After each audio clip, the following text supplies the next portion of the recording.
നമ്മളിപ്പോൾ നിൽക്കുന്നത് പത്തനംതിട്ട ജില്ലയിലെ കോന്നിയിലുള്ള അതിമനോഹരമായ ഒരു കാവിലാണ്. നിങ്ങൾ ഇൻസ്റ്റയിലൊക്കെ കണ്ട് ഒരുപാട് റീൽസിലൊക്കെ ട്രെൻഡായിക്കൊണ്ട് ഇരിക്കുന്ന അല്ലെങ്കിൽ വളരെയേറെ പ്രത്യേകതയുള്ള കല്ലേലി ഊരാളി അപ്പൂപ്പൻ കാവിലാണ് നമ്മളുള്ളത്. അപ്പോൾ ഇവിടുത്തെ കാഴ്ചകളും വിശേഷങ്ങളുമാണ് നമ്മൾ ഇന്നത്തെ ഒരു വീഡിയോയിൽ ഉൾപ്പെടുത്തിയിരിക്കുന്നത്. എല്ലാ കൂട്ടുകാർക്കും ഈ വേണ്ടേ പുതിയൊരു വീഡിയോയിലേക്ക് സ്വാഗതം.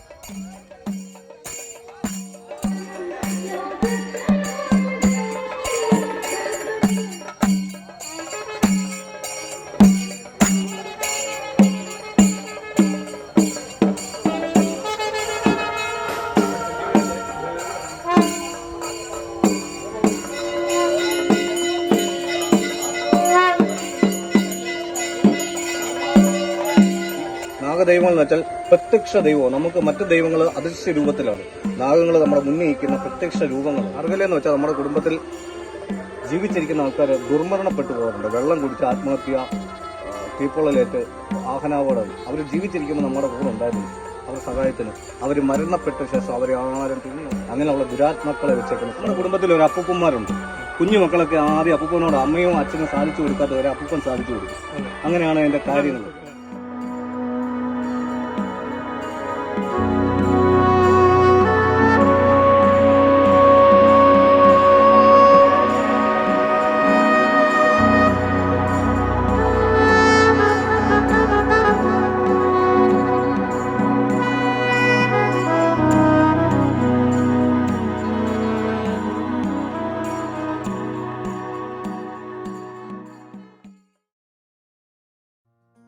നമ്മളപ്പോൾ കല്ലേലി ഊരാളി അപ്പൂപ്പൻ കാവിലേക്കുള്ള യാത്രയിലാണ്. അപ്പോൾ നമ്മുടെ കോന്നിയിൽ നിന്ന് ഏകദേശം ഒരു 15 മിനിറ്റിനോളം അടുത്ത് എത്തും നമ്മുടെ കല്ലേലി ഊരാളി അപ്പൂപ്പൻ കാവിലേക്ക്. അപ്പോൾ നമ്മൾ ഈ കാണിച്ചേക്കുന്ന വഴികളെല്ലാം നമ്മൾ പണ്ട് പല വീഡിയോകളിൽ നിങ്ങളെ കാണിച്ചിട്ടുള്ളതാണ്. അപ്പൂപ്പൻ കാവിലെ വീഡിയോയും അതുപോലെ തന്നെ വെള്ളച്ചാട്ടത്തിൻ്റെ വീഡിയോ ഒക്കെ കാണിച്ചിട്ടുള്ളതാണ്. അതുകൊണ്ട് ഞാൻ കൂടുതൽ ഈ വഴിയൊന്നും കാണിക്കാത്തത്. നമ്മൾ എലിയർക്കൽ ജംഗ്ഷനിൽ നിന്ന് ആണ് നമുക്ക് കല്ലേലി ഊരാളി അപ്പൂപ്പൻ കാവിലേക്ക് പോകേണ്ടത്. കൊക്കത്തോട് പോകേണ്ട റൂട്ടും അതുപോലെ തന്നെ അച്ചൻകോവിൽ കാനനപാത വഴി പോകുന്ന വഴിയും ഇത് തന്നെയാണ്. ഇതിലെ കുറച്ച് മുന്നോട്ട് പോയി കഴിയുമ്പോൾ ഒരു ചെക്ക് പോസ്റ്റ് ഉണ്ട്. ആ ചെക്ക് പോസ്റ്റിൽ നമ്മൾ വണ്ടിയുടെ ഡീറ്റെയിൽസ് ഒക്കെ കൊടുക്കണം. കാവിൽ പോകണമെന്ന് പറഞ്ഞാൽ മതി. അല്ലെങ്കിൽ അച്ചൻകോവിലേക്കൊക്കെ പോകണമെങ്കിൽ പ്രത്യേകം അതിന് പെർമിഷൻ എടുക്കണം. ഇതിൽ പോകുന്ന വഴി ഭയങ്കര ഭംഗിയാണ് കാണാൻ വേണ്ടിയിട്ട്. നിങ്ങൾക്കത് ഭയങ്കരമായിട്ട് ഇഷ്ടപ്പെടും. കോന്നി റിസർവ് ഫോറസ്റ്റിലൂടെയാണ് നമ്മുടെ യാത്ര.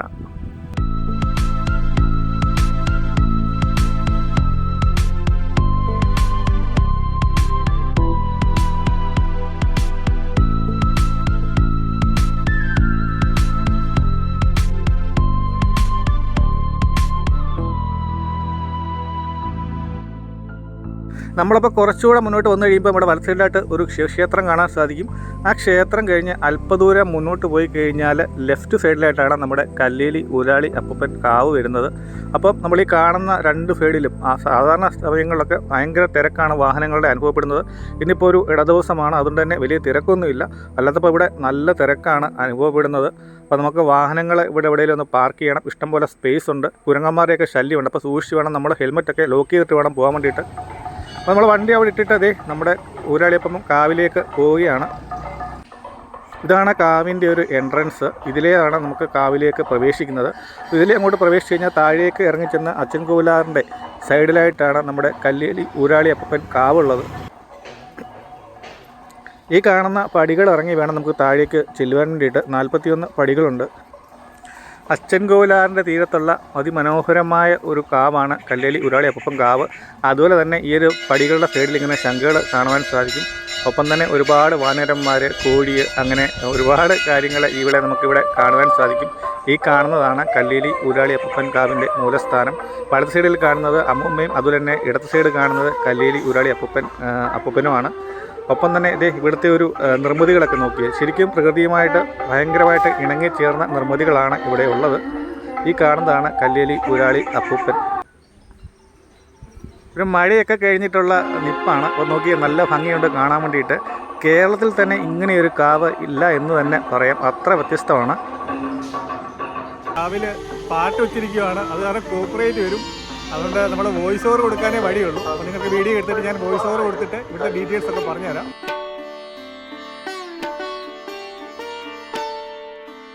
ഇവിടെ നമുക്ക് കാവിലെ ആചാരങ്ങളും അതുപോലെ തന്നെ എങ്ങനെ പ്രാർത്ഥിക്കേണ്ട കാര്യങ്ങളും ചെയ്യേണ്ട കാര്യങ്ങളൊക്കെ പറഞ്ഞു തരാൻ ഇവിടെ എല്ലാം ആൾക്കാരുണ്ട്. അവരൊക്കെ ഭയങ്കര ഹെൽപ്ഫുള്ളാണ്. പിന്നെ നിങ്ങൾ ഉള്ളിൽ കയറി ഇതുവരെ വീഡിയോസൊക്കെ എടുക്കുകയാണെങ്കിൽ തീർച്ചയായിട്ടും ഇവരെ അനുവാദം തന്നെ മേടിക്കണം. നമ്മളങ്ങനെ അനുവാദം മേടിച്ചതിന് ശേഷം മാത്രമാണ് ഈ ഒരു വീഡിയോ ചെയ്യുന്നത്. നമ്മൾ സാധാരണ ക്ഷേത്രങ്ങളും കാവുകളും എന്നൊക്കെ പറയുന്ന സാധാരണ കാവുകളിൽ കാണാത്ത പല കാര്യങ്ങളും നിങ്ങൾക്ക് ഇവിടെ കാണുവാൻ സാധിക്കും. അങ്ങനെ ഒരുപാട് വിവരങ്ങൾ തരുന്ന ഒരു കാവാണ് നമ്മുടെ കല്ലേലി ഊരാളി അപ്പൂപ്പൻ കാവ്. അപ്പോൾ ഈ കാവിൻ്റെ ഗൂഗിൾ മാപ്പ് ലൊക്കേഷൻ ഞാൻ ഡിസ്ക്രിപ്ഷനിൽ കൊടുത്തേക്കാം, ഒപ്പം തന്നെ ഫോൺ നമ്പറും കൊടുത്തേക്കാം. അപ്പോൾ നമ്മളിപ്പോൾ നിൽക്കുന്നത് നമ്മുടെ പത്തനംതിട്ട ജില്ലയിലെ കോന്നിയിലുള്ള ശ്രീ കല്ലേലി ഊരാളി അപ്പൂപ്പൻ കാവിലാണ്. അപ്പോൾ നമ്മളോടിപ്പോൾ ഉള്ളത് എൻ്റെ സുഹൃത്തും അതുപോലെ തന്നെ നമ്മുടെ കല്ലേലി ഊരാളി അപ്പൂപ്പൻ കാവിൻ്റെ പിയറുമായ ജയൻ ചേട്ടനാണ്. അപ്പോൾ ജയൻ ചേട്ടനോട് നമ്മളിവിടെ കാവിൽ കുറച്ച് കാര്യങ്ങൾ ചോദിച്ചറിയാനുണ്ട്. ചേട്ടാ നമസ്കാരം. അപ്പോൾ നമ്മൾ അപ്പൂപ്പൻ കാവിൽ വരാൻ വേണ്ടിയിട്ട് എങ്ങനെയാണ് സാധാരണക്കാർക്ക് ഇങ്ങോട്ട് വരാനുള്ള വഴിയെന്ന് പറഞ്ഞു കൊടുക്കാമോ? എല്ലാ പ്രേക്ഷകർക്കും ഈ ചാനലിനും കല്ലേലി ഊരാളി അപ്പൂപ്പൻ്റെ എല്ലാവിധ ഐശ്വര്യങ്ങളും സമ്പൽ സമൃദ്ധിയും ഉണ്ടാവട്ടെ എന്ന് പ്രാർത്ഥിക്കുകയാണ്. എല്ലാവർക്കും നല്ലൊരു പ്രഭാതവന്ദനം നൽകുകയാണ്. ഈ കാവിനെപ്പറ്റി പറയുകയാണെങ്കിൽ ആദി ദ്രാവിഡ നാഗ ഗോത്രജനതയുടെ ആചാരങ്ങളും അനുഷ്ഠാനങ്ങളും പഴമകളും വിശ്വാസങ്ങളും നിലനിർത്തിക്കൊണ്ട് നൂറ്റാണ്ട് പഴക്കമുള്ള കൗളശാസ്ത്ര വിധിപ്രകാരമാണ് ഈ കാവിൽ പൂജകളും അനുഷ്ഠാന കർമ്മങ്ങളും നടക്കുന്നത്. അപ്പോൾ നമ്മുടെ ഈ സാധാരണ പ്രേക്ഷകർക്കൊന്നും മനസ്സിലാക്കാൻ വേണ്ടി എന്താണ് ഈ കൗളശാസ്ത്രം എന്നുള്ളത്? കൗളശാസ്ത്രം വെച്ചാൽ ക്ഷേത്രങ്ങളിൽ നടക്കുന്ന താന്ത്രിക പൂജയാണ്. അതിന് നൂറ്റാണ്ട് പഴക്കമുള്ള കൗളശാസ്ത്രം. കൗളശാസ്ത്രം വെച്ചാൽ സത്യവും നീതിയും ധർമ്മവും കാത്തു സംരക്ഷിച്ചുകൊണ്ട് മലകളെയും പ്രകൃതിയെയും പുല്ലിനെയും പുഴുക്കളെയും നേരിട്ട് നമ്മൾ ആവശ്യങ്ങൾ അറിയിച്ചുകൊണ്ടുള്ള പ്രാർത്ഥനയാണ് കൗളാചാരം. നൂറ്റാണ്ട് പഴക്കമുള്ള കൗളശാസ്ത്ര വിധിപ്രകാരം പൂജ നടക്കുന്ന ലോകപ്രശസ്തമായ കാവാണ് കല്ലേലി ഊരാളി അപ്പൂപ്പൻ്റെ തിരുസന്നിധാനം. ഇത് കാവാണ്, ക്ഷേത്രമല്ല. കാവെന്ന് വെച്ചാൽ പ്രകൃതി ശക്തികളുടെ കേദാര ഭൂമി എന്നാണ്. ഇവിടെ വന്നണയുന്ന ഓരോ ഭക്തജനങ്ങളും താമ്പൂലം മുറുക്കാൻ സമർപ്പിച്ചാണ് ഓരോ തിരുസന്നിധാനത്തിനും സ്വസ്ഥവും സമാധാനവും ശാന്തവുമായിട്ട് സമയമെടുത്ത് പ്രാർത്ഥിക്കേണ്ടത്. ഇവിടുത്തെ പ്രാർത്ഥനയ്ക്ക് പ്രത്യേകതയുണ്ട്. ഒരു 100 കൂട്ടം വിഷയങ്ങൾ ഒരേ സമയം കെട്ടഴിച്ച് വിടാതെ 1-2 കാര്യങ്ങളാണ് ഉണർത്തിക്കേണ്ടത്. ആ പറയുന്ന കാര്യങ്ങൾ ഈ പ്രകൃതി സത്യങ്ങളെല്ലാം കേൾക്കത്തക്ക രീതിയിൽ ഒച്ചത്തിൽ വേണം ഇവിടെ പ്രാർത്ഥന നടത്താൻ. കല്ലേലി ഊരാളി അപ്പൂപ്പനാണ്, മലയപ്പൂപ്പനാണ്. 999 മലകളുടെ മൂലനാഥാണ് കല്ലേലി ഊരാളി അപ്പൂപ്പൻ. ഊരാളി എന്നാൽ ഊരാളുന്നവൻ നാട് കാക്കുന്നവനാണ്. തമിഴിലെ കാനറീസ് ഭാഷ എന്നാണ് ഈ വാക്ക് ഉരുത്തിരിഞ്ഞ് വന്നിരിക്കുന്നത്. കല്ലേലി ഊരാളി അപ്പൂപ്പനാണ് മൂലനാഥൻ. അപ്പൂപ്പൻ്റെ അടുത്ത് താമ്പൂലം എന്ന് വെച്ചാൽ അതിനകത്ത് കള്ള്, കരിക്ക, വെറ്റ, പൊയില, പൂജാദ്രവ്യങ്ങളെല്ലാം അടങ്ങിയ ഒരു താമ്പൂല സെറ്റാണ് ഇവിടുന്ന് കൊടുക്കുന്നത്. അത് കയ്യിൽ വെച്ച് വേണം ആദ്യം നേരെ കയറി കല്ലേലി ഊരാളി അപ്പൂപ്പനെയാണ് പ്രാർത്ഥിക്കേണ്ടത്. പ്രാർത്ഥിക്കുമ്പോൾ ഇവിടെ വരുന്ന ഓരോ ഭക്തജനങ്ങളും സമയമെടുത്ത് വേണം പ്രാർത്ഥിക്കാൻ. സ്വസ്ഥവും സമാധാനവും ശാന്തവുമായിട്ട് നമ്മുടെ പറയാനുള്ള കാര്യങ്ങൾ അപ്പൂപ്പനോടാണ് ആദ്യം പറയേണ്ടത്. നമ്മളിവിടെ വരുന്ന ആൾക്കാർക്ക് ഇങ്ങോട്ട് വരാനുള്ള ഒരു വഴി എന്ന് പറഞ്ഞു കൊടുക്കുക. അതുപോലെ തന്നെ ഇവിടെ നമ്മൾ വരുന്നുണ്ടെങ്കിൽ എന്തെങ്കിലും വഴിപാടുകൾ ബുക്ക് ചെയ്യേണ്ടതുണ്ടോ, അത് ഇവിടെ വന്നതിന് ശേഷമാണോ ചെയ്യേണ്ടതെന്നുള്ള കാര്യങ്ങളൊന്ന് പറഞ്ഞു കൊടുക്കുക. പ്രാഥമികമായിട്ട് ചെയ്യുന്നത് വെച്ചാൽ താമ്പൂല സമർപ്പണമാണ്. താമ്പൂലം സമർപ്പിച്ച് കല്ലേലി അപ്പൂപ്പനും അമ്മൂമ്മയും ഉഗ്ര സ്വരൂപമൂർത്തികളായ നിരവധി മറ്റ് ദേവാലയങ്ങളില്ലാത്ത പ്രതിഷ്ഠയാണ് ഇവിടെ ഉള്ളത്. അവിടെ എല്ലാം പ്രാർത്ഥിച്ചാണ്. ഏറ്റവും മുന്നിൽ ഒരു കളരിയാണ്. അവിടെയാണ് ഊരാളി ശ്രേഷ്ഠന്മാർ മല വിളിച്ചു ചൊല്ലി നമ്മുടെ കാര്യങ്ങൾ ചോദിച്ചറിഞ്ഞ് പ്രകൃതിയോട് ഉണർത്തിക്കുകയാണ് ഇവിടെ നേരിട്ട് ചെയ്യുന്നത്. അങ്ങനെയാണ് കരിക്കുടച്ച് രാശി നോക്കിയാണ് ഫലം പറയുന്നത്. അതിനുശേഷമാണ് അതിനകത്ത് എന്തെങ്കിലും കാര്യതടസ്സം ഉണ്ടെങ്കിൽ മാത്രം മതി പൂജാതിവിധികൾ സ്വാമിമാർ പറയും, ഊരാളിമാർ പറയും. അതനുസരിച്ചുള്ള പൂജാതിവിധികൾ ചെയ്താൽ 90 ദിവസത്തിനുള്ളിൽ നമ്മുടെ കാര്യത്തിന് ഒരു ശാശ്വത പരിഹാരം ഉണ്ടാകുമെന്നാണ് നൂറ്റാണ്ടുകളായുള്ള വിശ്വാസം നിലനിർത്തിക്കൊണ്ടാണ് ഇവിടുത്തെ ആചാരങ്ങളും അനുഷ്ഠാനങ്ങളും നിൽക്കുന്നത്. ഇത് പത്തനംതിട്ട ജില്ലയിലാണ് ഈ കാവ് സ്ഥിതി ചെയ്യുന്നത്. പത്തനംതിട്ട ജില്ലയിൽ കോന്നി താലൂക്കിൽ അരുവാപ്പലം വില്ലേജിൽ അരുവാപ്പലം പഞ്ചായത്തിൽ കല്ലേലി എന്ന സ്ഥലത്താണ്. 24 മണിക്കൂർ ഈ കാവിൽ ദർശനമുണ്ട്. ഈ കാവ് അടയ്ക്കാറില്ല. എപ്പോൾ വേണമെങ്കിലും, രാവെന്നല്ല പകലെന്നല്ല, എപ്പോൾ വേണമെങ്കിലും കടന്നു വന്നാൽ താമ്പൂലം സമർപ്പിച്ച് ഉദ്ദിഷ്ടകാര്യ സിദ്ധിക്ക് വേണ്ടി മനം നിറച്ച് പ്രാർത്ഥിക്കാവുന്ന ഭക്തജനങ്ങൾക്ക് എപ്പോൾ വേണമെങ്കിലും കടന്നു വന്ന് നമ്മുടെ കാര്യങ്ങൾ ഉണർത്തിക്കാനുള്ള മൂലകാവാണ്. നമ്മുടെ വ്യൂവേഴ്സ് പ്രത്യേകം ശ്രദ്ധിക്കുക. ഈ കാവിൽ നിങ്ങൾക്ക് വരാൻ വേണ്ടിയിട്ട് പ്രത്യേകിച്ച് സമയമൊന്നുമില്ല. നിങ്ങൾക്ക് ഏത് സമയവും ഇവിടെ വന്നാൽ അപ്പൂപ്പൻ കാവിൽ വന്നിട്ട് നിങ്ങൾക്ക് പ്രാർത്ഥന നടത്താനുള്ള സൗകര്യം ഈ കാവിലുണ്ട്. വാഹന സൗകര്യം ഇല്ലാത്തവർക്ക് ബസ്സുണ്ട്. KSRTCയുടെയും പ്രൈവറ്റ് ബസ്സുണ്ട്. കോന്നിയിൽ വന്നു നിന്നാൽ കല്ലേലി കാവെന്ന് വെച്ച ബോർഡ് വെച്ച് ഒരു അരമണിക്കൂർ വിട്ട് ബസ്സുകൾ ഇങ്ങോട്ടുണ്ട്. ഈ റോഡ് സൈഡിൽ തന്നെയാണ് കാവ് സ്ഥിതി ചെയ്യുന്നത്. ഇറങ്ങി വന്നു കഴിയുമ്പോൾ നമ്മൾ ഓരോരുത്തരും ഇവിടെ ഉണ്ട്. ആ ഭക്തജനങ്ങളുടെ കൂടെ നിന്ന് എല്ലാ നടയുടെയും അടുത്ത് പോയി ഓരോ നടയിലും പ്രാർത്ഥിക്കേണ്ട വിധങ്ങളെല്ലാം പറഞ്ഞു കൊടുക്കാൻ നമ്മളിവിടെ ഉണ്ട്. അങ്ങനെ ആ പ്രാർത്ഥന ഒഴുകുമ്പോഴാണ് നമ്മുടെ കാര്യങ്ങൾ ഈ പ്രകൃതി ശക്തികൾ കേൾക്കണം. അങ്ങനെ കേൾക്കുമ്പോഴാണ് നമുക്ക് നൂറ്റാണ്ടുകളായി ഉണ്ടായിരിക്കുന്ന ശാപങ്ങളുണ്ട്, പ്രതിക്കളുടെ ശാപങ്ങളുണ്ട്, നാഗശാപങ്ങളെല്ലാം ഉണ്ട്. അതെല്ലാം തീർക്കുന്നത് ഈ കാവിലാണ്. 999 മലകളുടെ മൂലസ്ഥാനമാണ്. അതുകൊണ്ടാണ് ശബരിമലയിൽ 2 വർഷം മുമ്പ് പുതിയ കൊടിമരത്തിനുള്ള തേക്കുമരം സമർപ്പിച്ചത് ഈ ഇവിടുന്നാണ് കൊണ്ടുപോയത്. അപ്പോൾ നിങ്ങൾ വരുന്നവർ കൃത്യമായിട്ട് വണ്ടിയൊക്കെ ലോക്ക് ചെയ്ത് ഗ്ലാസ്സൊക്കെ മാറ്റിയിട്ടിട്ട് ഇവിടോട്ട് കയറി വരാം. കാരണം കുരങ്ങന്മാർ ഒരുപാടുണ്ട്. നമ്മളതിനെ ഉപദ്രവിക്കാനൊന്നും പാടില്ല. കാരണം കല്ലേലി ഊരാളി അപ്പൂപ്പൻ കാവ് എന്ന് പറയുന്ന കാവ് എന്ന സങ്കല്പം എന്ന് പറയുന്നത് തന്നെ പ്രകൃതിയുമായിട്ട് വളരെയേറെ ഇണങ്ങി നിൽക്കുന്നതാണ്. അപ്പോൾ നമ്മൾ ഇവയൊന്നും ഉപദ്രവിക്കാനും ഒന്നും പാടില്ല. നമ്മളെന്തായാലും താഴെ അച്ചൻകോവിൽ ആറിൻ്റെ കടവിലേക്ക് ഇറങ്ങുവാണേ.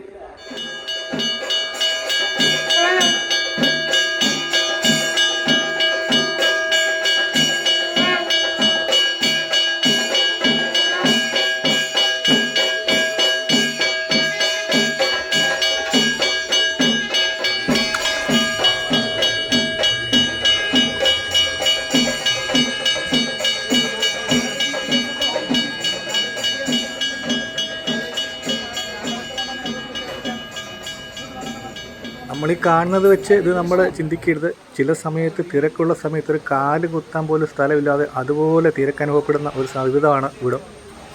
നമ്മുടെ ശബരിമല അയ്യപ്പസ്വാമി ക്ഷേത്രത്തിലെ കൊടിമരത്തിനുള്ള തടി കൊണ്ടുപോയത് നമ്മുടെ കല്ലേലി കാടുകളിൽ നിന്നാണ്. അതുപോലെ തന്നെ നമുക്ക് പ്രത്യേകം നമ്മുടെ മാളികപ്പുറം സിനിമയുടെയൊക്കെ ഷൂട്ടിംഗ് ഒക്കെ കൂടുതലും നടന്നത് നമ്മുടെ കല്ലേലി ഊരാളി അപ്പൂപ്പൻ കാവിൻ്റെ ഭാഗങ്ങളിലൊക്കെയാണ്. മറ്റൊരു പ്രധാനപ്പെട്ട കാര്യം ഇടുക്കി ഡാമിന് വേണ്ടിയിട്ട് പൂജ നടത്തുന്ന അതിനെപ്പറ്റി ഒന്ന് പറഞ്ഞുതരാം. കല്ലേലി അപ്പൂപ്പനെ പ്രാർത്ഥിച്ചു കഴിഞ്ഞാൽ ഉടൻ ഹരിനാരായണ തമ്പുരാൻ്റെ നട ഇവിടെ ഉണ്ട്. ഹരിനാരായണ തമ്പുരാൻ വെച്ചാൽ 4 ചുറ്റി കടലിന് വേണ്ടി പൂജയുള്ള ലോകത്തിലെ ഒരേ ഒരു സ്ഥലമാണ് ഇവിടെ. എല്ലാ വ്യാഴാഴ്ച ദിവസം രാവിലെ 10 മണിക്കാണ് അഷ്ട ഐശ്വര്യങ്ങളും ശനിദോഷം മാറ്റാൻ വേണ്ടി 4 ചുറ്റി കടലാണ്. കടലിൽ നിന്നാണ് ജീവനും ജീവജാലങ്ങളും വന്ന്. അതുകൊണ്ട് ആയുരാരോഗ്യ സൗഖ്യത്തിനും അഷ്ട ഐശ്വര്യത്തിനും വേണ്ടിയാണ് ഇവിടെ പ്രധാന പൂജ നടക്കുന്നത്. വേറെ എങ്ങും സമുദ്രപൂജയില്ല, ഇവിടെ ഉണ്ട് സമുദ്രപൂജ. അതിനുശേഷം കല്ലേലി കൗള ഗണപതി എന്ന് പറഞ്ഞ പ്രതിഷ്ഠയുണ്ട്. കൗളശാസ്ത്ര വിധിപ്രകാരം കൗള ഗണപതിയാണ് ആരാധിക്കുന്നത്. 1008 ഗണപതി ശ്രേഷ്ഠന്മാർ പ്രമുഖ സ്ഥാനം നിൽക്കുന്ന കരിഗണപതിയാണ്. രൂപവും ഭാവവും ഒന്നുമില്ല. നിത്യേന നാം ഏത് ദൈവത്തെയാണ് വിളിച്ച് പ്രാർത്ഥിക്കുന്നതെന്ന് വെച്ചാൽ ആ ദൈവത്തെ വിളിച്ചിട്ട് വിഘ്നങ്ങൾ മാറാൻ വേണ്ടി പ്രാർത്ഥിക്കണം. അതിൻ്റെ തൊട്ട് പുറകിൽ ഒരു പേടകം ഇരിപ്പുണ്ട്. 999 മലയുടെ സ്വർണ്ണക്കൊടി ഇരിക്കുന്നതാണ്. ഈ കാവിൽ സ്വർണ്ണക്കൊടിയുണ്ട്. അതെല്ലാം മലയാള മാസം 1-ാം തീയതി രാവിലെ മുതൽ വൈകിട്ട് വരെ ഭക്തജനങ്ങൾക്ക് ദർശനത്തിന് വേണ്ടി തുറന്നു നൽകും. മലയാള മാസം 1-ാം തീയതിയാണ്. അപ്പോൾ നിങ്ങൾ മലയാള മാസം 1-ാം തീയതി വന്നു കഴിഞ്ഞാൽ നിങ്ങൾക്ക് ഈ സ്വർണ്ണ കൊടിമരം ഇവിടെ കാണുവാൻ സാധിക്കും. ഇപ്പോൾ നമുക്ക് വീഡിയോയിൽ എന്തെങ്കിലും കാണിക്കാൻ പറ്റില്ല. എന്തെങ്കിലും നമ്മുടെ നേരത്തെ മുമ്പ് വന്നപ്പോൾ ഒരു വിഷ്വൽ നമ്മൾ എടുത്തിട്ടുണ്ട്, അത് നമുക്ക് കാണിച്ചു തരാം. കൂടാതെ മലയുടെ വില്ലുണ്ട് ഈ കാവിന്. 999 മലയുടെ വില്ലിടിച്ചാണ് ഊരാളി മലകളിലേക്ക് കടന്നു എന്ന് ഊരാളി പഴമകൾ കൊണ്ട് വിളിച്ചു ചൊല്ലി കാര്യങ്ങൾ. അതുകൊണ്ട് അപ്പൂപ്പൻ്റെ തിരുസന്നിധാനത്തെ ഏറ്റവും മുന്നിൽ ഒരു വില്ലിരിപ്പുണ്ട്. മലയുടെ വില്ലിൻ്റെ പൂജ 1-ാം തീയതി ഉണ്ട്. കൂടാതെ മലയാള മാസം 1-ാം തീയതി രാവിലെ 6 മണി മുതൽ പ്രകൃതിയിൽ നിന്ന് കിട്ടുന്ന 9 കൂട്ടം വിഭവങ്ങൾ ഉപയോഗിച്ച് നവാഭിഷേക പൂജ ഈ കാവിൽ സമർപ്പിക്കുന്നത്. അത് വിശിഷ്ടമായ ശ്രേഷ്ഠമായ വഴിപാടാണ്. അപ്പൂപ്പനും അമ്മൂമ്മയ്ക്കുമാണ് സമർപ്പിക്കുന്നത്. പ്രകൃതി വിഭവങ്ങൾ, അത് തേനഭിഷേകമാണ് ഏറ്റവും പ്രധാനം. ഈ കാട്ടിൽ നിന്ന് കിട്ടുന്ന പ്രകൃതിയിൽ നിന്ന് കിട്ടുന്ന തേനാണ്. ആ തേൻ ഉപയോഗിച്ചാണ് ആദ്യത്തെ ഇത്. തേനുണ്ട്, പാലുണ്ട്, തൈരുണ്ട്, ഭസ്മമുണ്ട്, കളഭമുണ്ട്, ചന്ദനമുണ്ട്. ഇങ്ങനെ വിശിഷ്ടമുള്ള പൂജാതി ദ്രവ്യങ്ങൾ വെച്ചാണ് 9 കൂട്ടം പ്രകൃതി വിഭവങ്ങൾ നവാഭിഷേക പൂജ സമർപ്പിക്കുന്ന മൂലകാവാണ് കല്ലേലി അപ്പൂപ്പൻ്റെ തിരുസന്നിധാനം. അത് മലയാള മാസം 1-ാം തീയതിയാണ് നടക്കുന്നത്. നമ്മൾ ഈ കടന്നു വരുന്ന 41 പടി ഇറങ്ങി വന്നാണ് ഈ തിരുഭൂമിയിലേക്ക് വന്ന് നമ്മുടെ കാര്യങ്ങളെല്ലാം സമർപ്പിച്ചിട്ട് ഭവനങ്ങളിലേക്ക് മടങ്ങുന്നത്. 41 പടി എന്ന് വെച്ചാൽ ഒരു മണ്ഡലകാലമാണ്. ശബരിമല മണ്ഡലകാലം 41 ദിനരാത്രങ്ങളാണ്. ആ ഓരോ പടിയിലും 41 പ്രധാനപ്പെട്ട മല ഈശ്വരന്മാരെ വെച്ചേക്കുവാണ്. മലയാള മാസം 1-ാം തീയതി വൈകിട്ട് 5 മണി മുതൽ ഓരോ പടിയിലും വനത്തിലുള്ള വിഭവങ്ങളും നാട്ടിലുള്ള കാർഷിക വിളകളും ചുട്ടും വറുത്തും പൊടിച്ചും വെച്ച് തെണ്ടും തെരളിയും മുളയേരിയും വെച്ചാണ് ഓരോ പടിയിലും ഭക്തജനങ്ങളുടെ വഴിപാടായിട്ട് പടിപൂജ സമർപ്പിക്കുന്ന മൂലകാവാണ് കല്ലേലി അപ്പൂപ്പൻ്റെ തിരുസന്നിധാനം. ശബരിമലയെ നമുക്കറിയാം 18 മലകളാണ്. ആ 18 പടിയിലും തൃപ്പടി പൂജ വിശേഷ അവസരങ്ങളുണ്ട്. പക്ഷേ ഇവിടെ എല്ലാ മലയാള മാസം 1-ാം തീയതിയും തൃപ്പടി പൂജയുണ്ട്. കൂടാതെ 10-ാമുദയ മഹോത്സവമാണ് ഇവിടുത്തെ പ്രധാനം. 10 ദിവസം ഉത്സവമാണ്. മേടം 1-ന് തുടങ്ങി വിഷുവിന് തുടങ്ങി 10 ദിവസം. അപ്പൂപ്പൻ്റെ പിറന്നാളാണ് 10-ാമുദയം. കല്ലേലി ഊരാളിയപ്പവും ഈ ഭൂമിയിലേക്ക് ഐശ്വര്യത്തിനും സമ്പൽ സമൃദ്ധിക്കും വേണ്ടി കടന്നു വന്നത് 10-ാമുദയ തിരുനാളിലാണ് ഭൂജാതനായത്. അതുകൊണ്ട് അപ്പൂപ്പൻ്റെ പിറന്നാളാണ് ശരിക്കും 10-ാമുദയം. 10-ാമുദയം എന്ന് വെച്ചാൽ കാർഷിക വിളകളുടെ സമ്പൽ സമൃദ്ധിയാണ് വിളിച്ചോതുന്നത്. ചിങ്ങമാസം പോലെ തന്നെ 10-ാമുദയവും പ്രസിദ്ധി ആർജിച്ചതാണ്. 10-ാമുദയത്തിന് ഏറ്റവും കൂടുതൽ ഭക്തജനങ്ങൾ കടന്നു വരുന്ന ഈ കാവിലേക്കാണ്. 10-ാമുദയ കല്ലേലി ആദിത്യ പൊങ്കാല സമർപ്പിക്കാൻ വേണ്ടിയാണ് നാടിൻ്റെ നാനാഭാഗത്തു നിന്ന് ജാതിയോ മതമോ വർണ്ണമോ വർഗമോ ഒന്നും കൂടാതെ കടന്നു വരുന്നത്. ഇവിടെ പ്രാർത്ഥിക്കാൻ വരുന്ന ആൾക്കാരും ജാതിയില്ല, മതമില്ല, വർണ്ണമില്ല, വർഗ്ഗമില്ല. കാരണം വെച്ചാൽ അപ്പൂപ്പൻ പ്രകൃതീശനാണ്. പ്രകൃതിയുടെ കേദാരഭൂമിയിൽ കടന്നു വരുമ്പോൾ ഇങ്ങോട്ട് ഇറങ്ങി വരുമ്പോൾ നാം എല്ലാവരും അപ്പൂപ്പൻ്റെ കുഞ്ഞാണ്. ഇവിടെ ജാതിയില്ല, മതമില്ല, വർണ്ണമില്ല, വർഗ്ഗമില്ല, കറുത്തവനോ വെളുത്തവനോ ഇല്ല, പാവപ്പെട്ടവനോ പടക്കാനൊന്നുമില്ല. കുടിൽ മുതൽ കുട്ടാരം വരെയുള്ള ആൾക്കാർ വന്ന് തങ്ങളുടെ സങ്കടങ്ങൾ അപ്പൂപ്പനോട് പറയുകയാണ്. നമ്മുടെ കുടുംബത്തിൽ ഒരു അപ്പൂപ്പന്മാരുണ്ട്. കുഞ്ഞു മക്കളൊക്കെ ആദ്യം അപ്പൂപ്പനോട് അമ്മയോ അച്ഛനും സാധിച്ചു കൊടുക്കാതെ ഒരു അപ്പൂപ്പൻ സാധിച്ചു കൊടുക്കും. അങ്ങനെയാണ് അതിൻ്റെ കാര്യങ്ങൾ. ആ അപ്പൂപ്പൻ കുഞ്ഞുമക്കളെ എടുത്തുകൊണ്ട് നടന്ന് കഥകൾ പറഞ്ഞു കൊടുക്കാറുണ്ട്. അങ്ങനെ ഈ അപ്പൂപ്പനും നൂറ്റാണ്ട് മുമ്പ് ചരിത്രം രചിച്ച അപ്പൂപ്പനാണ്. അതുകൊണ്ടാണ് ഈ കല്ലേലി ഊരാളി അപ്പൂപ്പൻ്റെ തിരുസന്നിധാനത്ത് വന്ന് നിൽക്കുമ്പോൾ സമയമെടുത്ത് പ്രാർത്ഥിക്കണം എന്ന് പറഞ്ഞാൽ അപ്പൂപ്പനോട് നമുക്ക് എന്തും പറയാം. ഇവിടെ ആരും പിടിച്ചു മാറ്റാനില്ല. ഇത്തരം സമയമെടുത്ത് വേണമെങ്കിൽ നമ്മുടെ ദുഃഖങ്ങളും ദുരിതങ്ങളും പറയാം. മനം നിറഞ്ഞ് മിഴി നിറഞ്ഞ് ഇവിടെ പ്രാർത്ഥിക്കണമെന്നാണ്. നമ്മുടെ മനസ്സിൽ കിടക്കുന്ന ആശങ്കകളും ആകുലതകളും വ്യാകുലതകളും ആശയങ്ങളും സങ്കടങ്ങളും ആഗ്രഹങ്ങളും എല്ലാം ഈ തിരുമണ്ണിൽ സമർപ്പിച്ചു കഴിഞ്ഞാൽ തീർച്ചയായിട്ടും 90 ദിവസത്തിനുള്ളിൽ നമ്മുടെ കാര്യങ്ങൾ സാധിക്കുമെന്നുള്ള വിശ്വാസമാണ് നിലനിർത്തിക്കൊണ്ടാണ് ഇവിടെ ഓരോ അനുഷ്ഠാന പൂജകളും കർമ്മങ്ങളും നടക്കുന്നത്. അങ്ങനെ 2000 കലികളെയും അഷ്ടമംഗലങ്ങളെയും ഉപസ്വരൂപങ്ങളെയും ഭൂതഗണങ്ങളെയും ഒരു വെറ്റില താലത്തിൽ നിർത്തിക്കൊണ്ടാണ് ഊരാളി ശ്രേഷ്ഠന്മാർ മല വിളിക്കുന്നത്. വെറ്റിലയാണ് ഇവിടെ പ്രധാനമാണ്. പ്രകൃതിയിൽ നിന്ന് കിട്ടുന്ന ഏറ്റവും പരിശുദ്ധമായ ഒരു രൂപമാണ് വെറ്റില. അതുകൊണ്ടാണ് ഇവിടെ വെറ്റിലയിൽ മഷിനോട്ടം നോക്കുന്നുണ്ട്. എല്ലാ തിങ്കളാഴ്ചയും വ്യാഴാഴ്ചയും ഇവിടെ പ്രശ്നം നോക്കുന്നുണ്ട്. വെറ്റില വെച്ച് ശംഖ് കറക്കി നെല്ലിലും വിത്തിലുമാണ് കാര്യങ്ങൾ ചെയ്യുന്നത്. ഇവിടെ രാശിപ്പലകയില്ല, നേരിട്ടാണ് കാര്യങ്ങൾ ചെയ്യുന്നത്. ഇവിടെ കളരിയുണ്ട്, പുറം കളരിയുണ്ട്, അകം കളരിയുണ്ട്. അപ്പോൾ നമ്മൾ സ്വന്തം മലക്കൊടിയും പ്രാർത്ഥിച്ച് നേരെ വരുന്ന കുട്ടിച്ചാത്തൻ്റെ നടയിലേക്കാണ്. കുട്ടിച്ചാത്തെന്ന് വെച്ചാൽ വിഷ്ണുമായ സങ്കല്പമല്ല. ഇവിടെ കുട്ടി ശാസ്താവായിട്ടാണ് പ്രതിഷ്ഠ. കുഞ്ഞാണ്. അവിടെ മാസത്തിലൊരിക്കൽ വിശേഷ പൂജകളുണ്ട്. ആഭിചാരദോഷം, കണ്ണും ദോഷം, പ്രാക്കുദോഷം, ശനിദോഷം, കണ്ടകശനി, ഏഴരശനി എല്ലാം ഒഴിപ്പിക്കുന്നത് കുട്ടിച്ചാത്തനെ സാക്ഷി നിർത്തിക്കൊണ്ടാണ് കല്ലേലി അപ്പൂപ്പൻ്റെ കാര്യങ്ങളെല്ലാം ചെയ്യുന്നത്. അതിനുശേഷം വരുന്നത് കല്ലേലി അമ്മൂമ്മയുടെ നടയാണ്. അപ്പൂപ്പനും അമ്മൂമ്മയും ഒരു നടയുണ്ടെങ്കിൽ ഈ ലോകത്ത് ഇവിടെയുള്ളൂ. കല്ലേലി അമ്മൂമ്മയെന്ന് വെച്ചാൽ അപ്പൂപ്പൻ്റെ അമ്മയായിട്ടാണ് സങ്കല്പം. മാതാ, പിത, ഗുരു, ദൈവം എന്നാണ്. നമ്മളെ പ്രസവിച്ച ഒരു അമ്മയുണ്ട്. ആ അമ്മയോട് നമ്മുടെ ജീവിതത്തിൽ എന്തെങ്കിലും തെറ്റുകുറ്റങ്ങൾ ചെയ്തിട്ടുണ്ടെങ്കിൽ ഈ അമ്മൂമ്മയുടെ നട എന്നൊരു ക്ഷമ പ്രായച്ചിട്ട് നമ്മൾ പറഞ്ഞിട്ട് വേണം അമ്മൂമ്മയോട് നമ്മുടെ കാര്യങ്ങൾ പറയാൻ. അങ്ങനെ പറഞ്ഞു കഴിയുമ്പോൾ അമ്മൂമ്മ വേഗത്തിൽ നമ്മുടെ കാര്യങ്ങൾ സ്വീകരിക്കും. ഈ താമ്പൂലത്തിനൊപ്പം ഒരു മട്ടിയുണ്ട്. അതിനകത്ത് നൂറ്റാണ്ട് പഴക്കമുള്ള നെല്ലുണ്ട്, കൊയ്ത്തരുവാളുണ്ട്, പട്ടുണ്ട്, എല്ലാ സാധനവും പൂജാദേവിയുണ്ട്. ആത്മസമർപ്പണമായിട്ട് 3 പ്രാവശ്യം തലക്കുഴിഞ്ഞ് ഈ അമ്മൂമ്മയുടെ പടിയെ തൊട്ട് വീഴണം. കൂടാതെ വടക്കഞ്ചേരി വല്ലിച്ചെന്ന് പറഞ്ഞ നട കല്ലേലി അപ്പൂപ്പന് നേരെ മുന്നിലുണ്ട്. അദ്ദേഹം പടിഞ്ഞാറ് ദർശനമായിട്ട് നിൽക്കുന്നതാണ്. നൂറ്റാണ്ട് മുമ്പ് വടക്കൻ ദേശത്തിൽ നിന്ന്, അതായത് തൃശ്ശൂർ മേഖലയിൽ നിന്ന് യോഗീശ്വര ഭാവത്തിൽ ഈ കാവിൽ കടന്നു വരുന്ന ഒരു അഭൗമ ശക്തി ചൈതന്യമാണ് വടക്കഞ്ചേരി വല്ലിച്ചൻ. വിളിച്ചാൽ വിളിപ്പുറത്തെടുക്കുന്ന വടക്കഞ്ചേരി വല്ലിച്ചന് മാസത്തിലൊരിക്കലാണ് പൂജ. പ്രകൃതി വിഭവങ്ങൾ വെച്ച് ചുട്ടും വറുത്തും പൊടിച്ചും വെച്ച് കരിപ്പൊട്ടിയാണ് അദ്ദേഹത്തിന് ഏറ്റവും പ്രിയപ്പെട്ടത്. ആ കരിപ്പൊട്ടിയൊക്കെ വെച്ചിട്ടാണ് പൂജകൾ. ഇവിടുത്തെ പൂജകൾ എന്ന് വെച്ചാൽ ആരെ നമ്മൾ അകറ്റി നിർത്തുക, എല്ലാവരും നടയെ കയറ്റി നിർത്തിയിട്ടാണ് ഇവിടുത്തെ ഊട്ട് നടക്കുമ്പോഴും പൂജ നടക്കുമ്പോഴും ഭക്തജനങ്ങളാണ്, എല്ലാം വന്ന് നിൽക്കുന്ന ഭക്തജനങ്ങളാണ് ദീപം തെളിക്കുന്നത്. അപ്പോൾ പ്രകൃതിയും മനുഷ്യനും തമ്മിലുള്ള കൂടുതൽ ആത്മബന്ധം കൂടുതൽ ഊട്ടിയുറപ്പിക്കുന്ന മൂലകാവാണ് അപ്പൂപ്പൻ്റെ തിരുസന്നിധാനം. എന്താവശ്യം ഉണ്ടെങ്കിലും നമ്മളോട് പറഞ്ഞു കഴിഞ്ഞാൽ കൂടെ വന്ന് നമ്മൾ ഓരോ നടയിലും കാര്യങ്ങൾ പറഞ്ഞു തരും. അപ്പോൾ വടക്കഞ്ചേരി വച്ചനെ പ്രാർത്ഥിച്ച് നമ്മൾ 4 ചുറ്റുന്ന മനയുടെ പുറത്തിറങ്ങും. ഇടത്തോട്ട് ചെല്ലുമ്പോൾ 14 ഉഗ്ര സ്വരൂപമൂർത്തികളുടെ തിരുനട കാണാം. മറ്റു ദേവാലയങ്ങളിലോ കാവുകളിലോ ധർമ്മസ്ഥലങ്ങളിലോ ഒന്നും ഇല്ലാത്ത കുറേയേറെ പ്രകൃതി ശക്തികളെ വെച്ചേക്കുന്നത്. ആദ്യം കാണുന്നതാണ് ആദ്യ ഒരു മണിയെന്ന് പറയും. ഈ ഭൂമിയിൽ പൂജാതരായ ആദ്യം നാൽക്കാലികളും പറവുകളുമാണ്. അതുകൊണ്ട് ആ നടയിൽ പറക്കുന്ന പക്ഷി 12,000-നും ഉറുമ്പിൽ തൊട്ട് 8,000 ഉരകവർഗത്തിന് ഊട്ടും പൂജയും കൊടുക്കുന്ന സ്ഥലമാണ് ആദ്യ ഒരു മണിയൻ്റെ നട. പറവകളുടെയും നാൽക്കാലികളുടെയും പക്ഷികളുടെയും ചിത്രശലഭങ്ങളുടെയും എല്ലാ അനുഗ്രഹം നമുക്ക് വേണം. അതിനവിടെയാണ് പ്രാർത്ഥിക്കേണ്ടത്. തൊട്ടപ്പുറത്തിരിക്കുന്ന പരാശക്തി അമ്മയും വനദുർഗയമ്മയും. ഈ വനത്തിന് ഒരു സത്യമുണ്ട്. അതുകൊണ്ടാണ് ഈ വനത്തിന്, ഈ കാവിന് ഒരു ഫ്ലാഗ് നെയിമുണ്ട്, സത്യത്തിൻ്റെ നേർവഴി എന്നാണ്. അസത്യങ്ങളെ ഒഴിപ്പിച്ചെടുത്ത് സത്യത്തിൻ്റെ നേരായ പാത താണ്ടി എടുത്ത് നമുക്ക് നന്മകളിലേക്ക് പ്രയാണം ആരംഭിക്കാനുള്ള കാര്യങ്ങളെല്ലാം ചെയ്തു തരുന്നത് വനദുർഗയാണ്. വനദുർഗയ്ക്കും പരാശക്തി അമ്മയ്ക്കും ഒരു സ്വഭാവമുണ്ട്. 9 ദേവീഭാവമുണ്ട്. 9 ദേവീഭാവത്തിൽ പ്രധാന സ്ഥാനത്ത് നിൽക്കുന്നത് വനദുർഗയമ്മയാണ്. ആ അമ്മയെ പ്രാർത്ഥിച്ചാൽ മറ്റ് 8 ദേവീഭാവം നമ്മുടെ കൂടെ വരുമെന്നാണ് നൂറ്റാണ്ടുകളായുള്ള പ്രകൃതിയുടെ സത്യം. അതിനുശേഷം തൊട്ടപ്പുറത്ത് ചെല്ലുമ്പോൾ നാഗരാജാവിനും നാഗേശ്വമിയും ആണ് വെച്ചേക്കുന്ന പ്രതിഷ്ഠയെങ്കിലും അഷ്ടനാഗങ്ങളെയാണ് ഇവിടെ കുടിയിരുത്തിയത്. അഷ്ടനാഗങ്ങളെന്ന് വെച്ചാൽ അനന്തൻ, കാർക്കോടകം, മഹാപത്മൻ, വാസുകി തുടങ്ങിയ അഷ്ടനാഗങ്ങളെ പ്രതിഷ്ഠ. അത് എല്ലാ മാസമുള്ള ആയില്യനാൾ രാവിലെ 10 മണി തൊട്ടാണ് അവിടെ പൂജ നടക്കുന്നത്. ഇവിടുത്തെ പൂജ ഞാൻ പറഞ്ഞത് ദീർഘസമയമാണ്. അവിടെ രാവിലെ 10 മണിക്ക് പൂജ തുടങ്ങിയാൽ ഉച്ചയ്ക്ക് 1 മണി വരെയാണ് അവിടുത്തെ പൂജ നടക്കുന്നത്. വഴിപാടുകാർ നിരവധി പേരുണ്ട്. നൂറ്റാണ്ട് പഴക്കമുള്ള നാഗദോഷങ്ങളും നാഗശാപങ്ങളും തീർത്തുന്ന ആയില്യനാളിലാണ്. 7 ജന്മം കൊണ്ട് കഴിഞ്ഞാലും തീരാത്ത ശാപമാണ് നാഗങ്ങൾ കൊണ്ടുള്ളത്. ഒരു കാലത്ത് ഈ കാവിലെ ഊരാളിമാർ നാഗങ്ങളെ കയ്യിലെടുത്ത് പൂജ ചെയ്യുന്ന സമയമുണ്ടായിരുന്നു, ഒരു നൂറ്റാണ്ട് മുമ്പ്. അങ്ങനെ ഒരു കാവാണിത്.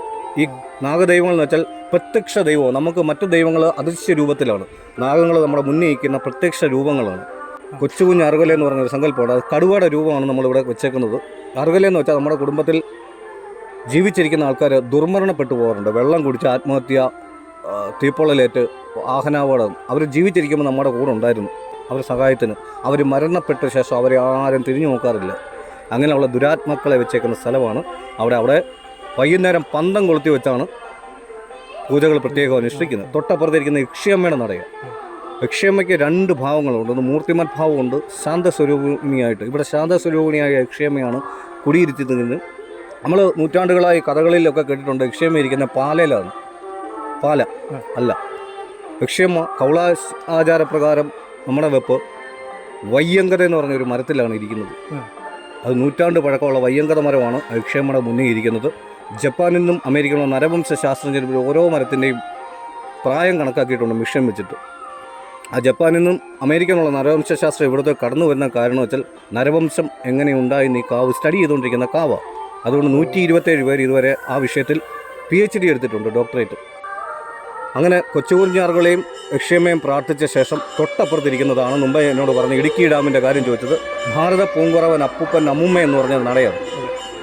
ഭാരതാംബയുടെ വിരിമാറിൽ രൂപം കൊണ്ട ആദ്യ കലാരൂപങ്ങളുണ്ട്. കുമ്പപ്പാട്ട്, തലയാട്ടം കളി, ഇങ്ങനെയൊക്കെയുള്ള സാധനം. ഇതെല്ലാം നടക്കുന്ന ഈ കാവിലാണ്. ഈ ഭാരത പൂങ്കുറവൻ അപ്പൂപ്പൻ അമ്മുമ്മ എന്ന് പറയുമ്പം നമുക്കറിയാം, ഇന്ത്യയിലെ ലോകത്ത് ആർച്ച് ഡാം ഉള്ള ഒരു സ്ഥലമാണ് ഇടുക്കി. ഇടുക്കി ഡാം സ്ഥിതി ചെയ്യുന്ന 2 മലകളാണ്, കുറവൻ കുറത്തി മലകൾ. നൂറ്റാണ്ട് മുമ്പ് കൊലുമ്പൻ ഈ മല കാണിച്ചു കൊടുക്കുമ്പോൾ കല്ലേലി അപ്പൂപ്പൻ്റെ സാന്നിധ്യത്തിൽ പ്രാർത്ഥിച്ചുകൊണ്ടാണ് ഈ മല കാണിച്ചു കൊടുത്തത്. അവിടെ ഈ ഡാം നിർമ്മിച്ചിരിക്കുകയാണ് ചുണ്ണാമ്പും സുക്കയും കൊണ്ട്. ഇന്നേ വരെ മറ്റ് ഡാമുകൾക്കും മറ്റൊക്കെ എന്തെങ്കിലും ക്ഷതങ്ങളൊക്കെ സംഭവിച്ചിട്ടുണ്ടെങ്കിലും ഇടുക്കി ആർച്ച് ഡാം സംരക്ഷണമായിട്ട് നിലനിൽക്കുകയാണ്. ഇടുക്കി ഡാമിന് വേണ്ടി രാവിലെയും വൈകിട്ടും ഉച്ചയ്ക്കും എല്ലാം പൂജയുള്ള ഒരേ ഒരു കാവാണ് കല്ലേലി അപ്പൂപ്പൻ്റെ തിരുസന്നിധി. ആ പീഠം ഭാരത പൂങ്കുറവൻ അപ്പൂപ്പൻ അമ്മുമ്മ എന്നാണ്. അതുകൊണ്ട് 2 മലകളുടെ സംരക്ഷണം നൂറ്റാണ്ടുകളായി ഈ കാവ് ഏറ്റെടുത്തിരിക്കുകയാണ്. പ്രകൃതികോപങ്ങളെ ശമിപ്പിക്കാനും നന്മകൾ ചൊരിയാനും വേണ്ടിയാണ് നടയിൽ പൂജ നടക്കുന്നത്. മാസത്തിലൊരിക്കലാണ് പൂജ. കൂടാതെ തൊട്ടപ്പുറത്തൊരു പർണ്ണശാലയുണ്ട്. മറ്റൊരു ദേവാലയങ്ങളിലോ ക്ഷേത്രങ്ങളിലോ ഇല്ലാത്ത ഒരു പർണ്ണശാല തീർത്തിട്ടുണ്ട്. പുതിമല എന്നാണ് പണ്ടത്തെ പേര്. അച്ചൻകോവിൽ നദി എന്നല്ലായിരുന്നു പണ്ടത്തെ പേര്. തൊണ്ടിയാർ നദി. ഇവിടെ എല്ലാം തൊണ്ടിപ്പഴം വളഞ്ഞുകൊണ്ടിരിക്കുന്നത്. ഭക്ഷ്യക്ഷാമം ഉള്ളപ്പോൾ ഈ പഴം പറിച്ചായിരുന്നു കഴിച്ചുകൊണ്ടിരിക്കുന്നത്. 90 തോടും തൊണ്ടിയാറും കല്ലേലി ഊരാളി അപ്പൂപ്പൻ എന്നാണ് വെപ്പ് ചൊല്ല്. അങ്ങനെ ഈ നദിയുടെ ഉത്ഭവസ്ഥാനത്ത് നിന്ന് കൊണ്ടുവന്ന 4410 ഒഴുക്കുശിലകൾ കൊണ്ടാണ് ആ പർണ്ണശാല നിർമ്മിച്ചിരിക്കുന്നത്. എല്ലാ ദിവസവും അന്നദാനമുള്ള ക്ഷേത്രമാണ് ഊരാളി അപ്പൂപ്പൻ കാവ്. നമ്മളിവിടെ കഞ്ഞി കുടിക്കുകയാണ്. കഞ്ഞിയും പയറും ഒക്കെയാണ്, അടിപൊളിയാണ്. അപ്പോൾ ഇതിൽ കൂടുതലൊന്നും കല്ലേലിക്കാവിനെ പറ്റി നമുക്ക് പറഞ്ഞു തരാൻ അറിയില്ല. കാര്യം എല്ലാം പറഞ്ഞു തന്നിട്ടുണ്ട്. ഇത്ര ഡീറ്റെയിൽ ആയിട്ടൊരു വീഡിയോ ഉണ്ടോ എന്ന് പോലും സംശയമാണ്. അപ്പോൾ നിങ്ങളിവിടെ വരുന്നവർ ഒന്നിൽ ചേട്ടനെ കോൺടാക്ട് ചെയ്യുക, ഇല്ലെങ്കിൽ ഇവിടെ ഞാൻ ഈ ഡിസ്ക്രിപ്ഷനിൽ നമ്മുടെ കാവിൻ്റെ നമ്പർ കൊടുത്തേക്കാം. അപ്പോൾ നമ്മുടെ വീഡിയോയിൽ കൂടെ നിങ്ങൾക്ക് ഈ കല്ലേലിക്കാവിനെ പറ്റി കൂടുതൽ കാര്യങ്ങൾ അറിയാൻ കഴിഞ്ഞു എന്ന് നമ്മൾ വിശ്വസിക്കുന്നു. അപ്പോൾ തീർച്ചയായിട്ടും ഈ വീഡിയോ ഇഷ്ടപ്പെടുവാണെങ്കിൽ നമ്മുടെ ചാനൽ സബ്സ്ക്രൈബ് ചെയ്യുക, നമ്മുടെ വീഡിയോ ഒന്ന് ലൈക്ക് ചെയ്യുക. പുതിയ കാഴ്ചകളുമായിട്ട് നമുക്ക് വീണ്ടും കാണാം. ഒപ്പം നമ്മുടെ ജയൻ ചേട്ടാ വളരെയധികം നന്ദി. ഞങ്ങളോട് ഇത്ര നേരം സമയം, അമ്പലത്തിൽ നല്ല തിരക്കാണ്, കാവിൽ നല്ല തിരക്കാണ്, അതിനിടയ്ക്കാണ് ജയൻ ചേട്ടൻ നമ്മുടെ അടുത്ത് ഇത്രയും സമയം നമുക്ക് വേണ്ടി മാറ്റി വെച്ചത്. ഒരുപാട് നന്ദി. കാവിൻ്റെ ആചാരങ്ങളും അനുഷ്ഠാനങ്ങളും പഴമകളും വിശ്വാസങ്ങളും നിലനിർത്തിക്കൊണ്ട് ഇതുവരെ കാവിലെത്താത്ത ഭക്തജനങ്ങൾക്ക് വേണ്ടി അദ്ദേഹത്തിൻ്റെ നേതൃത്വത്തിൽ തുടങ്ങിയ യൂട്യൂബ് ചാനലിൻ്റെ കൂടി ഈ കാവിൻ്റെ ഐതിഹ്യങ്ങൾ ലോകത്തെത്തിക്കാൻ സാധിച്ചു.